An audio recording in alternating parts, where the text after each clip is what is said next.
Vai esat gatavi apgādāt savus skolēnus ar rīkiem, kas palīdzēs risināt lielākos izaicinājumus, ar kuriem saskars mūsu planēta? Apskatīsim, kā klimata pārmaiņas ietekmē resursu pieejamību un drošību, un kā ģeogrāfiskās informācijas sistēmas GIS var palīdzēt mums izprast un risināt šos būtiskos jautājumus. Klimata pārmaiņas daudzos reģionos pastiprina saldūdens trūkumu. Pieaugoša temperatūra, mainīgi nokrišņu modeļi un palielināta iztvaikošana. Tie visi ir veicinoši faktori. GIS var izmantot, lai kartētu ūdens resursus, analizētu ūdens patēriņa paradumus un modelētu klimata pārmaiņu ietekmi uz ūdens pieejamību. Tas ļauj mums identificēt apdraudētās teritorijas un izstrādāt stratēģijas ūdens taupīšanai un pārvaldībai. Temperatūras un nokrišņu izmaiņas izraisa pastiprinātu augsnes eroziju un degradāciju. Tas samazina lauksaimniecības ražīgumu un apdraud pārtikas drošību. GIS var izmantot, lai kartētu augsnes tipus, novērtētu augsnes veselību un uzraudzītu izmaiņas zemes segumā. Pārklājot klimata datus, mēs varam noteikt teritorijas ar augstu augsnes degradācijas risku un ieviest mērķtiecīgus saglabāšanas pasākumus. Okeāna sasilšana, paskābināšanās un okeāna straumi izmaiņas ietekmē zivju populācijas un noved pie zvejniecības sabrukuma. Tam ir būtiskas ekonomiskas un sociālas sekas.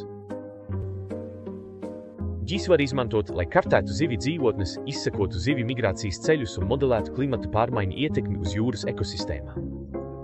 Šī informācija var palīdzēt mums izstrādāt ilgtspējīgas zvejas prakses un aizsargāt apdraudētās sugas. Klimata pārmaiņas izjauc dabisko oglekļa ciklu, kā rezultātā palielinās oglekļa dioksīda līmenis atmosfērā. Tas vēl vairāk pātrina globālo sasilšanu. GIS var izmantot, lai kartētu oglekļa piesaistes vietas, piemēram, mežus un mitrājus, kā arī uzraudzītu izmaiņas oglekļa uzkrājumā. Vizualizējot oglekļa plūsmas, mēs varam labāk izprast cilvēka darbības ietekmi uz oglekļa ciklu un izstrādāt oglekļa piesaistes stratēģijas. Saldūdens trūkuma, augsnes degradācijas un zvejniecības sabrukuma kopējā ietekme rada būtiskus izaicinājumus pārtikas apgādei. Tas apdraud globālo pārtikas drošību un var izraisīt sociālus nemierus.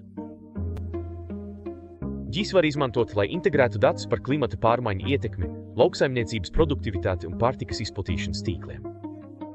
Tas ļauj mums identificēt neaizsargātas iedzīvotāju grupas un izstrādāt stratēģijas pārtikas drošības nodrošināšanai mainīgā klimatā.